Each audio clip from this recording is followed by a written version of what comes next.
শান্তিময় সময় কাটানোর নতুন ঠিকানা। শিব ঠাকুরের খুব সুন্দর একটা মন্দির নতুন হয়েছে। ঠিকানা ডায়মন্ড হারবার, পারুলিয়া, কালীচরণপুর। তো মন্দিরটা সুন্দর, খুব সিম্পলের ওপর, এবং পরিবেশটাও খুব ভালো, শান্তিপূর্ণময় পরিবেশ। একটা ভালো সময় কাটানোর জন্য, শান্তিপূর্ণময় সময় কাটানোর জন্য মন্দিরটা সবাই ঘুরে আসতে পারে।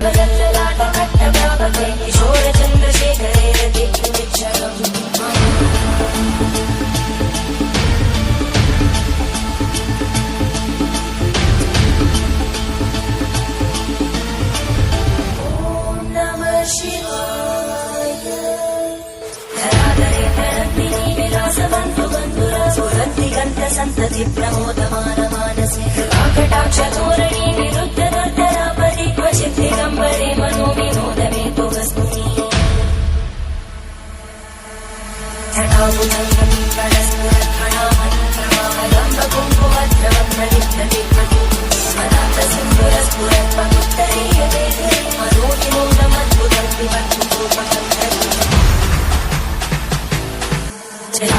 गगनचर प्रवाह पावितस्तरे कलेवलम्ब्य लम्बिताम्बुजं कमट्टमट्टमन्निनादमट्टमर्वयच्चकार चण्डताण्डवं तनोतु नः शिव जटाकटाः सम्भ्रमब्धमन्निलिप्तगज्जरीतिरोलवीचि वल्लरी विराजमानवं धगद्धगद्धगज्ज्वलल्ललाटकट्टव्यापके किशोरचन्द्रशेखरे रतिक्षरम्